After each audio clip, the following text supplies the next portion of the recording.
Quem foi Ea Nasir? O primeiro pilantra da história. A gente não viu esse vídeo, né? A gente não viu esse vídeo do Estranha História, patrocinado pelo Soranin. Então vamos lá. Eu tava querendo falar sobre... Calma, porra. Então, nesse vídeo eu tava querendo falar sobre esse cara aí que tá aparecendo na tela, que é o tal do Ea Nasir, né? Na verdade não é não, mas a gente vai falar disso daqui a pouco, mais pra frente no vídeo. Mas recentemente tem circulado, né, vários memes em que essa figura aí aparece, esse cara com olhos esbugalhados, né, uma barba longa, as Eu acho que eu tô nos ciclos errados, porque seria engraçado ter um meme desses, mas eu não tenho.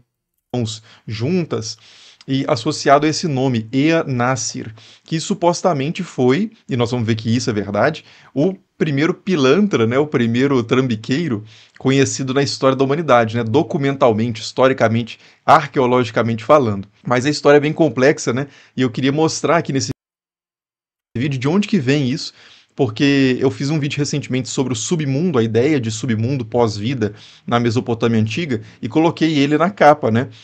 Ok. E aí muita gente pediu para falar especificamente sobre essa figura e a história histórica mesmo por trás desse meme Então, eu nunca ouvi falar nesse cara.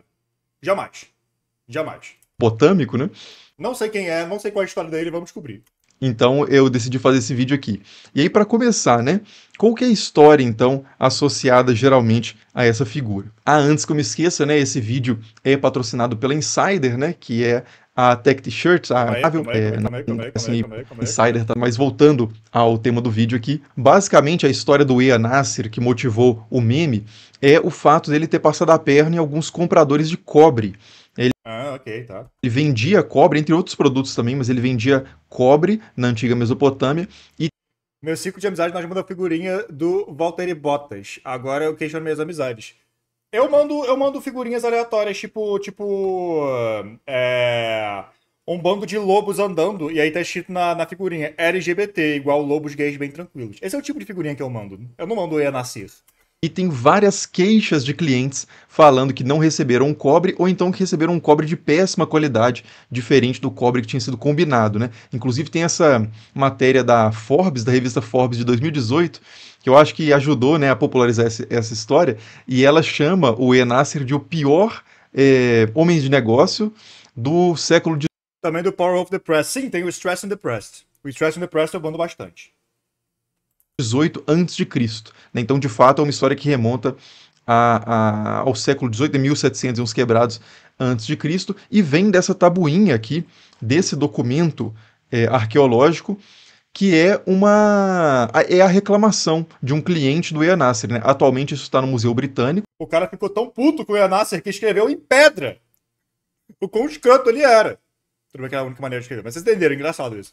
Em Londres, mas foi encontrado ali na Mesopotâmia, mais especificamente no sudeste da Mesopotâmia, onde o Ea Nasir atuava, né, vendia ali os seus produtos. E isso aqui é um texto em acádio, né, na língua acádia, escrito em escrita cuneiforme, como vários outros documentos que a gente tem da região, só que ele não é tão solene quanto os outros que a gente costuma encontrar, né? Às vezes a gente tem uma tabuinha sobre a epopeia de Gilgamesh, né, o épico desse grande rei e herói Gilgamesh, ou então as tabuinhas do Enuma Elish, que é a história de criação babilônica, né, esses textos repletos de deuses e de grandes feitos. Não, nesse caso aqui a gente está diante de um documento totalmente trivial, né, que é um cliente do Ea Nasir, como eu disse, né, chamado Nani, em que ele diz aí nessa tabuinha que o Ea Nasir falou que estava inclusive, épico de Gilgamesh ganhou capítulo novo antes de Game of Thrones. Explica essa porra aí, como assim? viajando para E sim, foi o primeiro reclame aqui. uma região chamada Babilônica, faraônica. Dilmun, ali na Arábia Oriental, e nessa região ele voltaria com cobre para vender ali na cidade de Ur, onde estava ali o Nani, né? Ur, de novo, ali na região da antiga Suméria, ali sudeste da Mesopotâmia. Urso, o senhor Urso voltou ou não? E aí o Ea Nasir promete, então, cobre de grande qualidade da região ali de Dilmun. Acharam outro pedaço do épico de Gilgamesh? Sério? Que louco, eu não sabia disso. Por que eu não tô nas bolhas que falam de bagulhos interessantes desses? Porra! Só que quando ele volta, o Nani, que é o cliente, manda um mensageiro, um servo, buscar esse cobre, e quando o servo volta não só com um cobre de péssima qualidade, muito diferente do que tinha sido combinado, mas ele também diz que ele foi muito maltratado pelo Eanasir, né? E aí o Nani escreve esse texto, né, esse textão frente e verso na tabuinha, inclusive essa aqui é a tabuinha transcrita, né? Então aqui a gente tem a frente e o verso daquela tabuinha de argila que eu estava Na bolha de manda my name is Edwin. Parem todos vocês, parem, tá? Parou. mostrando. Então ele escreve esse textão frente e verso e registra No mas, sem mais. essa queixa, né? Inclusive ameaçando o Eanasir, dizendo assim, né, que, deixa eu pegar o texto aqui, que o Eanasir falou assim com o servo do Nani o seguinte: se você quiser, pegue o cobre, se não quiser, vá embora, né? Provavelmente depois que o servo constatou a péssima qualidade do material. Então ele foi maltratado, e aí o Nani sentiu aqueles maus tratos como se fosse dirigido para ele mesmo, né? E aí ele escreve, né? Quem sou eu para você me tratar dessa forma, me tratando com tanto desprezo? E isso entre homens de respeito que somos. Né? E ele fala que escreveu pro Eanasir várias. Vou pegar mais Coca-Cola, um segundinho. Voltei. Irmão, a sola do meu pé está suada. Esse é o nível que nós estamos tendo agora. A sola do meu pé está suada. Muito foda. Na verdade, muito merda. Vambora. Várias vezes para receber o dinheiro de volta, mas foi ignorado. Todas as vezes os mensageiros voltaram com as mãos vazias. E aí ele diz, né, quem há entre os comerciantes de Dilmun que agiu contra mim dessa forma, né? Só você que está agindo dessa forma comigo. E ele ainda diz, você aprenderá que aqui em Ur, na cidade de Ur, eu não aceitarei de você cobre que não seja bom. Em minha casa, né, na minha região, eu escolherei e pegarei os lingotes.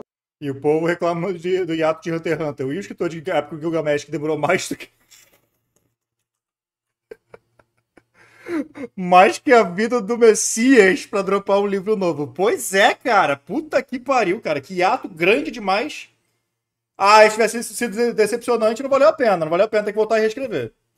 Né? Lingotes são essas barrinhas de metal fundido, um por um.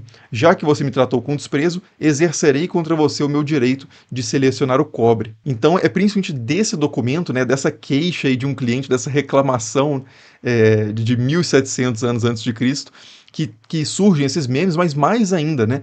Esse não é o... Nunca ouvi falar de Gilgamesh, isso é um problema único e exclusivamente seu. Eu tô brincando, mas porque o Gilgamesh é, tipo, muito importante pra sociedade geral, tipo, pra como a sociedade existe, e mais importante ainda, é importante pra histórias. Tipo, muitas das histórias vieram da época de Gilgamesh. O único Muitas das nossas ideias narrativas vieram de lá. registro que a gente tem de alguém insatisfeito com o Eanasir, né? Porque você poderia dizer assim, é só por causa desse evento pontual, as pessoas dizem que é o pior negociante, né, o pior homem de negócios do século XVIII a.C., ou então que é o primeiro pilantra da história, o primeiro trambiqueiro da história. Não, mas é porque tem vários outros documentos também que trazem questionamentos, né, à índole do Eanasir. Então, por exemplo, foi encontrada, né, uma casa, inclusive rapidinho aqui, né, um mapa só para situar melhor a coisa, aqui a região Meu professor de história era doido por Gilgamesh. Não tinha no currículo escolar, mas metade do meu semestre de oitava série foi sobre Gilgamesh. Caralho, ok. da Mesopotâmia, né, entre os rios Nunca aprendi, tipo, sobre Babilônia na porra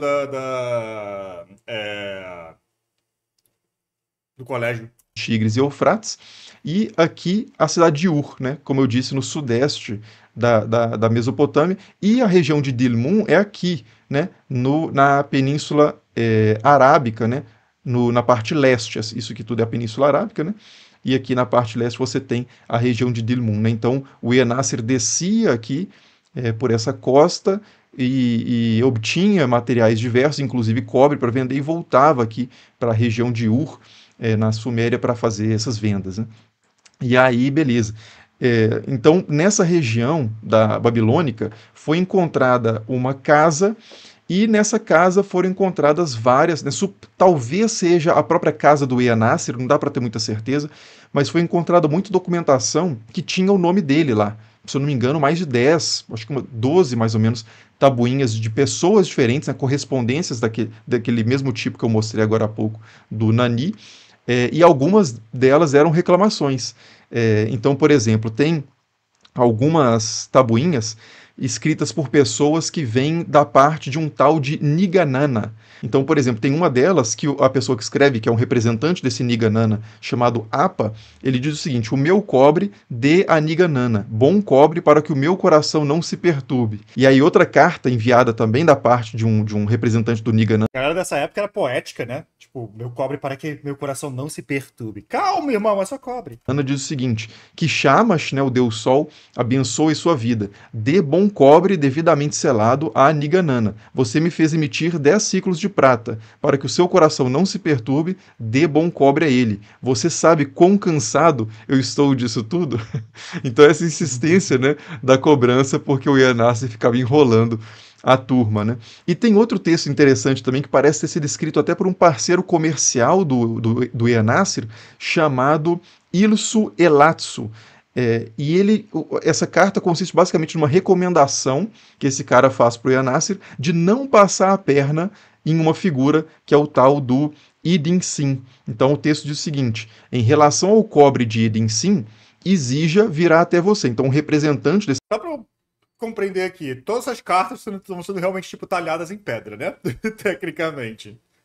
Porque só é engraçado eles se mandarem mensagens dessa maneira. Esse grande, poderoso Idin Sin, alguém muito rico, né? Envia esse representante para buscar o cobre e ele diz: mostre-lhe 15 lingotes para que ele possa selecionar 6 bons lingotes e dê esses a ele. Haja de maneira que Idin Sin não fique zangado. Então, Imagina ele lá de mandar um zap via pedra. Pois é, cara, tipo, 3 dias pra escrever um oi. Mó foda. o texto soa, né? E essa Como é que era o Tinder nessa época, tá ligado? Tipo, pegava a pedra e ficava tentando macetar, né? Ficava tentando martelar o botão de like, mas não tinha foto. Muito foda, cara. interpretação de arqueólogos e historiadores que têm trabalhado sobre esse material, ele parece ser uma orientação para o Yanasir agir de forma limpa. Né? Então pegue 15... Ou limpa, ou menos trambiqueiro. Porque meu mano Yanasser não, né?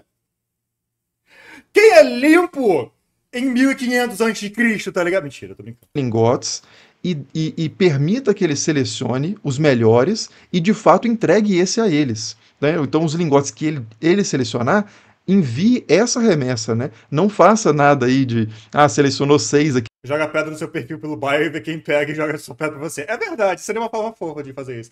Caralho, se Flintstones existisse até hoje, eles iam fazer isso pra um episódio de Tinder. Genial. Dos bons, mas na hora de mandar você manda dos piores, né? E aí ele diz: age de maneira que Idin Sin não fique zangado. Então é como se ele conhecesse, né, o procedimento padrão ali do Yanasir, não muito recomendável, e aí por isso ele alerta o Yanasir para que ele não faça isso, porque esse Idin Sin talvez fosse uma figura muito poderosa e poderia gerar algum tipo de represália que prejudicasse não só o Yanasir, mas toda a corporação de mercadores, do qual o Yanasir fazia parte. Né? A gente sabe que ele fazia parte de uma corporação, né, de uma guilda de mercadores, então talvez se ele passasse a perna nesse cara, poderia sobrar para todo mundo. Né? É basicamente essa história que a gente obtém a partir desses documentos. E aí duas coisas interessantes também, né? Uma coisa relacionada ao nome do Yanasir e outra coisa relacionada à aparência dele. Ele vai me jogar agora a ideia de que ele não era barbudo? Eu vou ficar triste se ele não tivesse sido barbudo. É porque eu disse lá no início do vídeo que essa figura que aparece não é exatamente o Yanasir. Porra! Eu vou falar sobre isso daqui a pouquinho. Mas sobre o nome do Yanasir, tem uma coisa que é interessante, que é que esse nome, literalmente, ele significa protegido por Ea. Né? Ea é uma divindade Protegido pelo EA. ali do panteão mesopotâmico, uma das principais, e ele é um deus O cara ganha acesso a pacotinho de FIFA, tipo, sempre. Todo dia ele tem um de graça.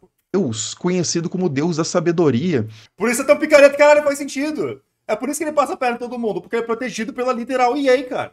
E é um deus trickster, né? É um deus malandro, que é uma coisa frequente, né, na história das religiões, que é esse deus sempre cheio de recursos, de estratégias, que consegue vencer qualquer um no argumento, na lábia, ou então numa estratégia mesmo, como o Loki, né, na Eu ia falar, o Yanassi é solo Loki, tá? A esse ponto ele solo Loki. Ele tem build de proteção divina. mitologia nórdica, por exemplo, é uma figura famosa nesse sentido também.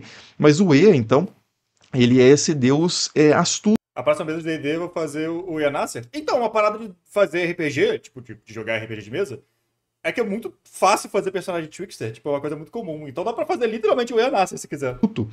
E isso casa muito bem com a história do Eanasir, né? Só para contar uma história para exemplificar essa sagacidade malandra, né, do deus Ea. Tem uma história que é muito famosa na Mesopotâmia, que é a história do dilúvio, que é quando os deuses decidiram acabar com a humanidade sobre a Terra e eles enviaram um dilúvio. Só que o Eu já ouvi isso em algum lugar. Ea, que fez parte da criação, né, ele é um dos articuladores da criação da humanidade nessa história, ele quer preservar a humanidade. Ele não quer que ela seja destruída pelos outros deuses, como o deus Enlil, né, que é quem comanda esse dilúvio. Então, só que ele tinha prometido para os outros deuses que ele não avisaria ninguém do dilúvio, que ele não contaria para nenhum ser humano sobre o dilúvio, não daria esse alerta, né, para que Tem um filme baseado nisso, cara, The Office. Pode crer. Pode crer. eles conseguissem se safar. Só que ele quer fazer isso. Então o que ele faz? Ele desce até a Terra e fala para uma parede perto de um cara, ele quer informar um cara, né, o Atrahasis, que é o grande sábio, ele quer informar para esse cara que vai ter o dilúvio, para ele se preparar e se safar numa grande embarcação, né, colocando várias coisas, várias formas de vida dentro dessa embarcação. Por que todos esses deuses têm essa coisa quadrada na barba? Mó feio. É estilo da época, calma, porra. Só que ele não pode falar para ele, porque ele prometeu para os deuses. Então o que ele faz? Ele fala para a parede do lado do cara, e o cara escuta, logicamente, né? Então, assim, dessa Esperto. forma ele consegue não violar ali a promessa que ele tinha feito para os deuses, mas ele consegue fazer com que a mensagem seja conhecida por esse herói, né, do dilúvio mesopotâmico, que é o Atrahasis, né, ou Utnapishtim, lá na história do Gilgamesh. Inclusive tem vídeo sobre a epopeia do Gilgamesh aqui e tem vídeo sobre as várias histórias de dilúvio também, caso vocês tenham curiosidade. Mas voltando ao Esse segundo eu tenho, na verdade. Se algum dia a gente vê. Eanasir, né? Então o Eanasir é um trambiqueiro, Abuso semântico desde 4000 a.C. Sim. um malandro.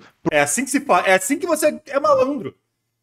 É só pegar as palavras que uma pessoa falou, desconstruir elas um pouquinho e ser o mais irritante possível quanto a isso. Protegido pelo deus mais adequado para fazer isso. A questão é que, pela biografia do Eanasir, parece que ele não foi tão protegido assim pelo Ea, não. Porque, pela documentação que a gente tem, parece que o Eanasir começou a sua carreira de forma muito promissora. Ele era um mercador que se comunicava diretamente com o palácio de Ur, né, na cidade de Ur, que eu disse lá, do sudeste da Mesopotâmia. Então ele era um vendedor de alto calibre, né, alto reconhecimento. Só que vai passando o tempo e a gente vê ele em situações cada vez menos lucrativas. Então ele, por exemplo, ele para de vender, parece que parou, né? É tipo tirar print de uma conversa em contexto e usar pra zoar alguém? Exatamente. Exatamente isso. É chegar no Zap, tirar print de uma conversa e dar zoom em uma fala em específica só, postar no Twitter e só mandar um kkkkkkkkkk. E agora tem 450 milhões de pessoas rindo dessa uma pessoa. Pela documentação que a gente tem, na fase final da vida dele, ele já não estava negociando metais.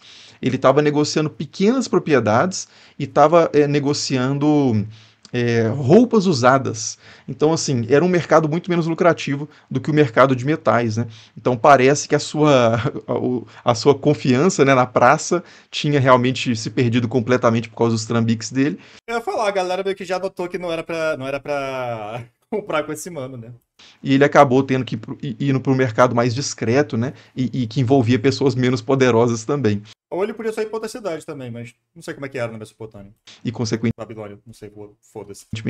menos lucrativo. E, finalmente, né, sobre a aparência do Eanasir, né, finalmente, que eu anunciei lá no início do vídeo que eu ia falar sobre isso, quem que é, então, essa figura que muita gente associa ao vendedor de cobre mesopotâmico, né? Primeiro, certamente não é ele. Por quê? Porque essa figura, e a gente encontra essa figura hoje, né? Isso é uma estatueta, não é muito grande, né? E ela tem essas características muito marcantes, que são os olhos muito grandes e as mãos juntas. Essas são características. Ele vendia cobre em algumas cidades, era conhecido em diversas cidades, provavelmente. Ah, é só ir pra puta que pariu. Tipo, anda mais, cara. Características que distinguem um certo tipo de artefato, que são os adoradores, né? Essa estátua cruzando as mãos parece uma versão mesopotâmica daquele meme do garoto certinho. Sim. Achei bem faraônico da parte dele. Estatuetas de adoradores. Muito divônico. Elas representam uma pessoa E aí essa estatueta é colocada no templo de um deus para ficar próximo ao deus, adorando aquele deus. É como se ela fosse uma representação fixa. Eles adoram com as mãos, tipo, seguradinhas. Meu Deus! Ah, meu Deus, é o sensei. Todo mundo era o sensei lá, com as mãozinhas juntas, tá ligado? Todo mundo ali só tipo, balançando a cabeça pra frente e pra trás, mas você não consegue ver porque é uma foto, né? Para ficar próximo ao deus, Com licença, você gosta de comprar cobre? adorando aquele deus. É como se ela fosse uma representação fixa de um devoto. Provavelmente tinha umas 15 cidades do deserto inteiro. Ele ia ter que ir pra Europa pra se mudar. Aí o problema é único e exclusivamente dele. Eu tô dando a solução aqui. Ele tem a cara de alguém que viu uma parada muito, muito errada, tá só processando o que acabou de ver. Eu acho que toda a estátua da Mesopotâmia meio que é assim. Né? Então é como se eu fizesse uma estátua minha para colocar do lado de uma estátua de Nossa Senhora numa paróquia. Né? E aí dessa forma é como se isso representasse e tivesse algum tipo de efeito também na economia cultica, né, religiosa, de que eu estou sempre ali fazendo a minha adoração àquele Deus. Né? Então, isso era uma coisa que era muito comum nessa região, entre quem tinha recurso, claro, para fazer um objeto desse tipo. E essa estatueta que é associada ao Eanassi é uma estátua desse tipo. Então, não tem nada a ver com comércio, não é uma estátua assim colocada em praça pública, não é um retrato, não. É um objeto cultico, né, que era colocado em templos. Mas não poderia ser o Eanassi, por exemplo, sendo um devoto do deus Ea, nesse caso? Não, não pode ser, por causa da data dessa estátua. Essa estátua ela data entre 2900 e 2600 a.C. Então ela é anterior aí, pelo menos, cerca de 1000 anos, né? Anterior ao... Ou o Enasser sobreviveu por todo esse tempo, enganando todo mundo, indo de cidade em cidade. Ele, no máximo, tipo, botava um bigodinho ou mudava o chapéu. Mas ele só, tipo, através de suas trambicagens, ele foi tão trambiqueiro que conseguiu enganar a ideia da morte, que já era pra ter pego ele há muito tempo e ele tava tranquilo. Aí, eventualmente, fizeram essa estátua dele. E aí a morte, da Mesopotâmia, não sei qual seria, olhou e falou, filha da puta! E levou o Eanassi finalmente. É uma teoria, né? Essa história toda da venda de cobre. Na verdade, não é uma teoria, é um fato, tipo, canônico. Eu sei disso, eu tava lá. Do Eanassi, né? Dos trambiques dele ali no século XVIII. Antes de Cristo. Então, não é o Eanassi e a gente não sabe quem é. É simplesmente um adorador de algum deus, que a gente também não tem muita certeza quem é. Talvez o Enlil é um palpite. Aconteceu de verdade? Sim, canônico. É isso que aconteceu. E a Nasser era um ladino de nível 19 com nível 1 de bardo, sim. Mas assim, não tem muita... Não dá para saber com total certeza. É uma estátua que está hoje no Metropolitan Museum, em Nova York. Inclusive, vocês podem entrar no site, vocês vão ver lá essa estatueta descrita, né, como um standing male worshipper, né, um adorador masculino em pé, em posição vertical, né, em vez de estar sentado, por exemplo, que é uma característica também que aparece em algumas estatuetas. Ele está tão felizinho, tipo, sorriso e tal, e o formato da barba, ele está feliz, ele está bem. Esse aqui está tranquilo. E aí ele dá uma descrição breve aqui. A morte realizando que ela encontrou o Nasser, que nem aquela cena do Pedro se for capaz, exato. Fala, talvez tenha sido dedicada ao deus Abu, né? Ele cita também. Caralho, que tema aleatório, toma. Léo, volta e meia a gente vê vídeos de teologia aqui em live. Bem-vindo às minhas lives. Léo, obrigado pelos 2 gifts. Pelos 2 subs de gift. Energiane Tundatumba. Muitíssimo bem-vindo. Sejam muito bem-vindos ao Maurício. E dá oi pro Léo. Tipo, dá um obrigado pro Léo. É isso, beijos. Enlil aqui no texto como um dos mais importantes da Mesopotâmia no período em que foi encontrada a estatueta, e também diz, né, que originalmente ela estava na praça do templo em Tel Asmar. Né? Se eu não me engano, isso é em Eshnuna, não lembro agora exatamente. Eu também não lembro de lugares que não existem há 4.000 anos. Tipo, eu esqueço deles de vez em quando. Mas qual que é o nome antigo dessa região, né, que está aí como Tel Asmar. Mas então, assim, não... Porra, caralho, cadê? Camarte, muitíssimo obrigado. Camarte 25, no caso, tem que especificar. Muitíssimo obrigado, meu querido. Seja bem-vindo ao Maurício.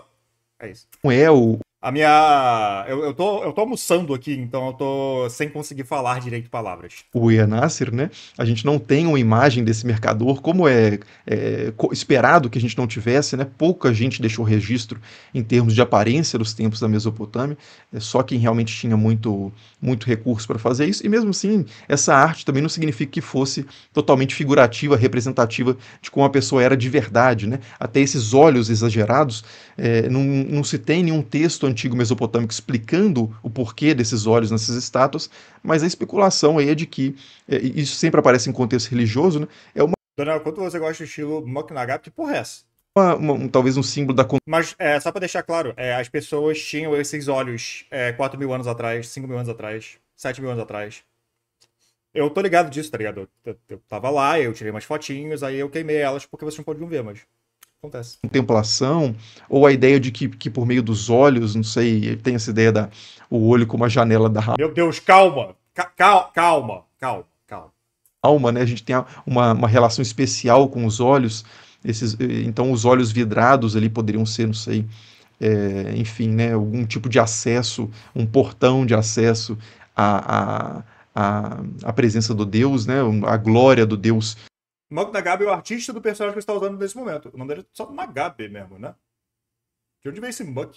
Nagabe, Nagabe. Sim, eu gosto do Nagabe. Inundando a figura ali por meio dos olhos, né? Enfim, especulações que a gente tem a partir de do que a gente conhece de história É só cocaína. Pode ter sido só cocaína mesmo. cultural mesopotâmica e de arte mesopotâmica, né? Mas não há nada certo, mas é uma característica interessante, que Os olhos estão assim pra representar a reação de quando eles viram a qualidade do cobre do Nasir. aparece em Exatamente. muitas É precisamente isso que aconteceu. muitos outros artefatos arqueológicos dessa região também. Mas é isso, né? Esse é um vídeo só improvisado aqui para falar sobre esse Ian Nasser que eu coloquei na capa do vídeo. Tá muito em alta aí nos memes, né? Shitposts mesopotâmicos. Shitpost mesopotâmico. De novo, por que esse não é o círculo que eu estou? Quão foda é só receber um shitpost mesopotâmico do nada? É uma coisa para mim assim. A única coisa que eu recebi semi-recentemente foi aquela estátua. Eu não lembro de onde que era. Se eles eram. Não, eles eram. Eu não lembro de que país. Mas era tipo uma estátua de dois caras se comendo. Isso, sei lá, 800 a.C., não sei.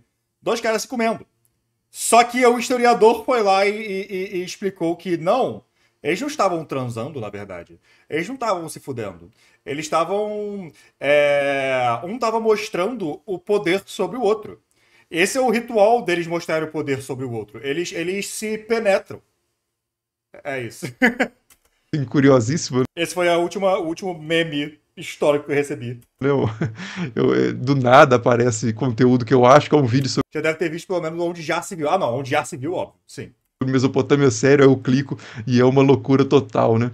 Mas enfim, vocês pediram e tá aí o vídeo sobre o Ian Nasser. E aí eu vou deixar também uns links na descrição do vídeo para vocês acessarem esses textos, né? Esses mapas aí que eu mostrei. E nos vemos aí nos próximos vídeos. Isso aqui é legal. Falou! Ok, calma, porra. Então. Cadê? Ok, alt-tab, consegui. Aqui. Bom vídeo! Bom vídeo! Finalmente conhecemos o trambiqueiro do Ian Nasser, né? Agora nós temos conhecimento sobre o trambiqueiro do Ian Nasser. Devo dizer que me tornei um grande fã dele. Eu o amei. De coração. Sim, era só broderagem pra eles fortalecerem a amizade. Só por isso que homens transavam no passado. Era só por isso mesmo. Não tinha mais nada. Mostrar poder para o outro podem se achar caro, tchaca-tchaca na buchaca. Exato. Exato. Quer ser como eu crescer? Calma.